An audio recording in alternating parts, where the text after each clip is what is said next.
22 जनवरी एक तारीखी दिन है, बिल्कुल तारीखी दिन है। 22 जनवरी की बुनियाद 6 दिसंबर 92 को रखी गई। 22 जनवरी की बुनियाद 86 में ताले खोलकर रखी गई।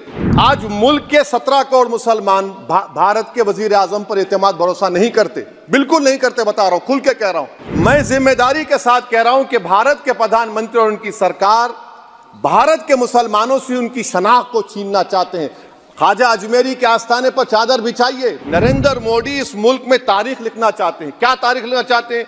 कि मैंने इस देश को, गांधी अंबेडकर के देश को मैंने हिंदू राष्ट्र बना दिया। मैं अपने बचपने में जब हिस्ट्री पढ़ता था तो मैंने एक स्टैचू की फोटो देखी थी, प्रीस्ट किंग ऑफ मोहनजोदारो। ऐसा लगता है कि वैसा ही लग रहा है कि प्रधानमंत्री नहीं है बल्कि पुजारी सम्राट बन चुके हैं वो। हमारे देश के प्रधानमंत्री सर, वतन अजीज के वजीर आजम, मैं बड़ी जिम्मेदारी के साथ कह रहा हूं कि मैं अपने बचपने में जब हिस्ट्री पढ़ता था तो मैंने एक स्टैचू की फोटो देखी थी, प्रीस्ट किंग ऑफ मोहनजोदारो। ऐसा लगता है कि वैसा ही लग रहा है कि प्रधानमंत्री नहीं है बल्कि पुजारी सम्राट बन चुके हैं वो। और मैं क्यों कह रहा हूं कि हमारे सदर जमहूरिया ने कहा था कि 22 जनवरी एक तारीखी दिन है, बिल्कुल तारीखी दिन है। 22 जनवरी की बुनियाद 6 दिसंबर 92 को रखी गई। 22 जनवरी की बुनियाद 86 में ताले खोलकर रखी गई। 22 जनवरी की बुनियाद जीबी पंत ने रखी थी, इसीलिए तारीखी दिन है। और तारीखी दिन इसलिए भी है कि सर इसी ऐवान में 16 दिसंबर 1992 को हमने एक रेजोल्यूशन पास किया था। आप बताइए कि आज इस मुल्क में चाहे कोई सेकुलर पार्टी का हो या जो भी हो, वाले सब सेकुलर है, बुरा मैं हूं, किसी में हिम्मत नहीं है कि 6 दिसंबर की बात की जाए। और वो तारीखी दिन इसलिए भी है सर, इंसाफ करने वालों में एक एनसीएलटी के चेयरमैन, एक गवर्नर और एक नामजद शुदा रुकने पार्लियामेंट बैठे हुए थे।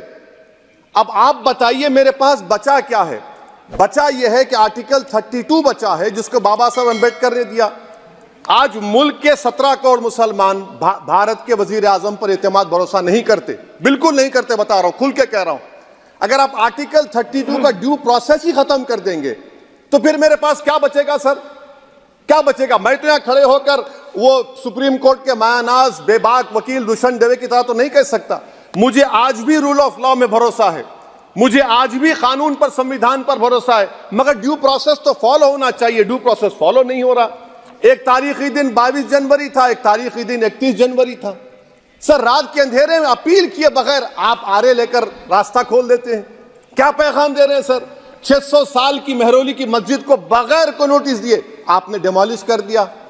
मैं जिम्मेदारी के साथ कह रहा हूं कि भारत के प्रधानमंत्री और उनकी सरकार भारत के मुसलमानों से उनकी शनाख्त को छीनना चाहते हैं।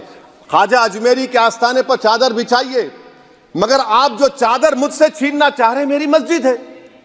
आप हर मस्जिद को छीनना चाहते हैं। आप बताइए 17 करोड़ मुसलमानों को क्या पैगाम दे रहे हैं आप कि आप हर मस्जिद को छीन लेंगे मुझसे? फिर मेरा वजूद किस माने रखता है? मेरा शनाख्त क्या माने रखता है? रूल ऑफ लॉ क्या माने? अच्छा, 1991 के प्लेसेस ऑफ वर्शिप एक्ट पर क्यों नहीं बोलते आप लोग? आप उस पर कायम है नहीं है।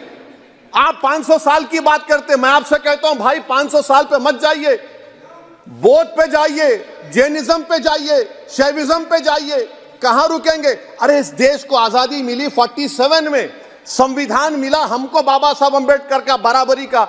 उससे पहले तो राजा रजवाड़े थे, जमहूरियत नहीं थी, लोकतंत्र नहीं था, मगर आप उसको उस बारे में लेके जाते। अरे 500 साल आगे क्या होगा बताइए?